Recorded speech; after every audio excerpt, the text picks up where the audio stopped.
ஒரு நாடகம் பார்க்க வர்றது அந்த காலத்துல 3 ரூபா 2 ரூபா பட்டாணி சுக்காப்பியை குடிச்சுட்டு மணல கடந்து உருண்டு போயிடுவாங்க. இன்னைக்கு ஒரு நாடகம் பார்க்க வரணும்னா 1500 ரூபாய் செலவா. வண்டி இருக்காது, ஓசி வண்டியை பிடிக்கலாம், அவனுக்கு ஒரு ஆப்ப வாங்கி கொடுக்கலாம். அதுல 10 நேரம் அவன் கஞ்சிலே முடிப்பேன். அன்னைக்கு முட்டை பொருட்கள்லாம் வாங்க, முட்டை பொருட்டா வெங்காயம் இல்லாத ஆம்பளை எல்லாம் கேட்பாங்க. எல்லாமே செய்யணும். இடத்துல விட்டு போயிடுவேன். திருவள்ளுவர் அவரோட உண்மை நடந்து வெளியே நல்ல ராஜ்யம் நம்பி உள்ள மஞ்சள் ஓட்டி எழுத போகுது. ஏன்னா அம்பளி பண்றது என்ன?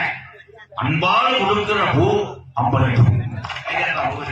அதுக்காக நடந்துட்டேன். ஆடியன்ஸ் சோர்ந்து போனாலும் நீங்க ரைட் அப்பதான் 10 பேர் பார்த்துட்டு ஏன் தமிழ்நாடு அப்படித்தானே சும்மா ஒரு விழுந்து கிடப்பேன். அந்த கூட்டம் கூட்டிட்டு எல்லாரும் அன்னைக்கு ஒரு நாள் ஒரு 500 பேர் கூட்டம் கூட்டி கேட்க ஒருத்தேன் ரொம்ப நேரம் முட்டிக்கிட்டே இருந்தேன். எவனும் வழி விடல செத்ததுக்கு